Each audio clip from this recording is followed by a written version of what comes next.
Setelah sang ibu membunuh ayahnya dengan kapak, Orestes pergi meninggalkan istana dengan hati yang terluka. 8 tahun kemudian, Orestes kembali ke istana membunuh ibunya.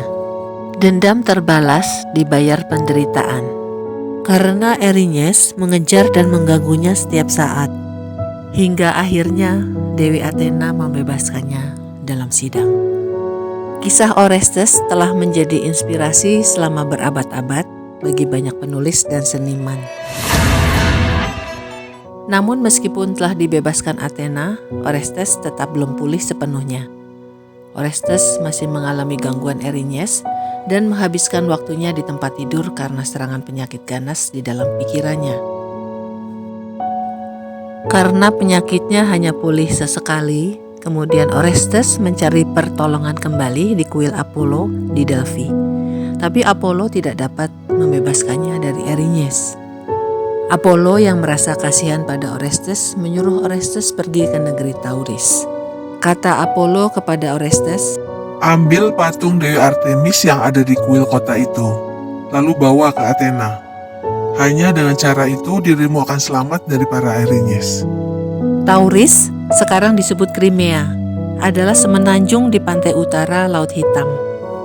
Maka pergilah Orestes ke Tauris, ditemani Pylades sahabatnya. Raja Tauris adalah raja yang bengis terhadap orang asing, sehingga mereka harus waspada. Orang-orang asing yang datang akan dilemparkan ke api suci di kuil Artemis. Singkat cerita, mereka sampai di Tauris dan akhirnya mereka ditangkap oleh pasukan Tauris dan dibawa ke kuil. Di antara tiang-tiang putih di depan altar muncul seorang gadis, yaitu imam wanita di kuil Artemis.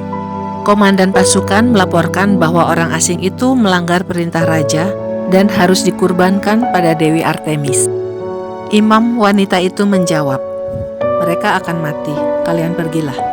Gadis itu berkata bahwa ia merasa sedih, harus melakukan kewajibannya mengorbankan mereka. Gadis itu bertanya, "Sebelum aku membunuh kalian, katakan dari mana kalian berasal?" Melihat penampilan mereka seperti orang Yunani, gadis itu bertanya, "Apakah perang Troya sudah selesai? Apakah Agamemnon telah kembali?" Dengan sedih, Orestes menjawab bahwa perang Troya sudah selesai, tapi Agamemnon telah mati dibunuh istrinya sendiri, dan istrinya telah mati dibunuh Orestes.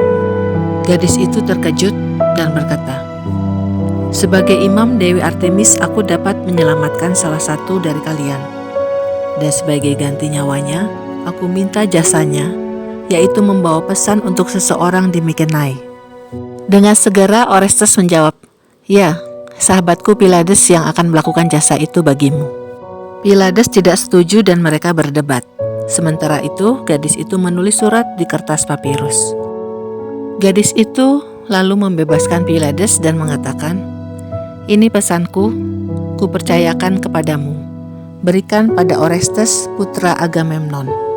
Katakan padanya bahwa Ifigenia tidak mati, tetapi direbut Dewi Artemis dan dibawa ke kuil ini. Katakan padanya, aku selalu memikirkannya dan mencintainya." Suasana menjadi hening. Pylades tak mampu berkata apa-apa, lalu mengambil gulungan itu dan menyerahkannya pada Orestes. "Ambillah surat ini, Orestes. Ifigenia mengirimkannya untukmu." Kali ini, gadis itu, yang ternyata adalah Ifigenia, tercengang. Suasana menjadi mengharukan dan mereka pun berpelukan. Ketika Kalkas meminta Agamemnon mengorbankan Ifigenia untuk Dewi Artemis, Agamemnon tidak punya pilihan lain selain mengikuti nasihat Kalkas. Karena ia bisa dibunuh oleh pasukannya sendiri yang sudah tidak sabar, karena tanpa pengorbanan Ifigenia, kapal-kapal tidak bisa berlayar ke Troya. Para prajurit pun mengancam akan melempari siapapun yang mencoba membela Ifigenia. Saat itu Ifigenia melihat betapa sulitnya posisi Agamemnon, lalu merelakan dirinya dikorbankan untuk Dewi Artemis. Ifigenia mengatakan pada ibunya, jika Artemis memutuskan untuk mengambil tubuhku, apakah aku, seorang manusia, dapat menggagalkan sang dewi?" Kata-kata itu menyentuh hati Achilles dan membuatnya kagum akan keberanian Ifigenia. Achilles saat itu berharap pernikahan palsu yang dirancang Agamemnon menjadi nyata adanya. Ketika Kalkas hendak membunuh Ifigenia dengan pisau, dan semua orang memalingkan wajah mereka menghindari tontonan berdarah itu, keajaiban terjadi. Dewi Artemis mengambil tubuh Ifigenia dan membawanya pergi.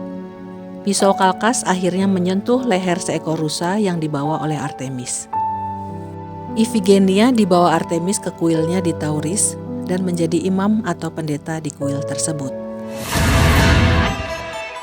Kemudian mereka, yaitu Ifigenia, Orestes, dan Pylades, membuat rencana untuk melarikan diri dari negara itu sambil membawa patung Artemis.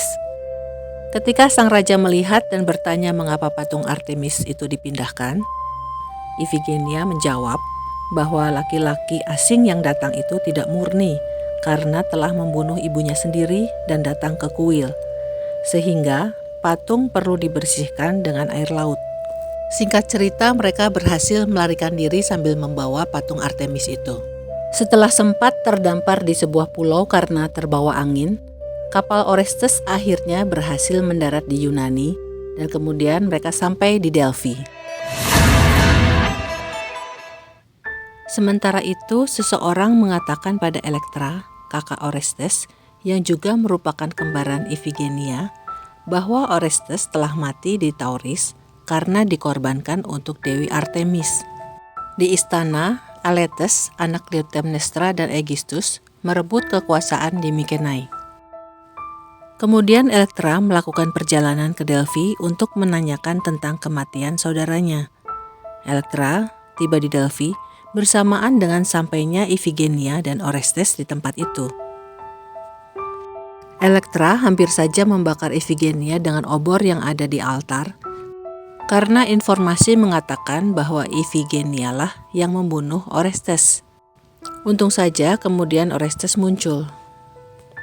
Orestes akhirnya terbebas dari Erinyes. Kemudian ia merebut tahta Agamemnon yang diduduki oleh Aletes. Orestes kemudian menikahkan sahabatnya Pylades dengan Elektra, kakaknya. Orestes sendiri kemudian menikah dengan Hermione, putri Menelaus dan Helen, yang merupakan sepupunya. Ifigenia menyuruh Orestes untuk membawa patung Artemis ke kota Halae, tempat dibangunnya kuil untuk Artemis. Sedangkan dirinya kemudian dikirim Dewi Athena ke kuil Artemis di Brauron dan menjadi pendeta sampai akhir hayatnya. Sedangkan Orestes akhir hayatnya meninggal karena gigitan ular. Konon Ifigenia bersatu dengan Achilles di padang Elysian, yaitu surga dalam mitologi Yunani. Terima kasih ya sudah menyaksikan video ini hingga akhir. Sampai jumpa lagi.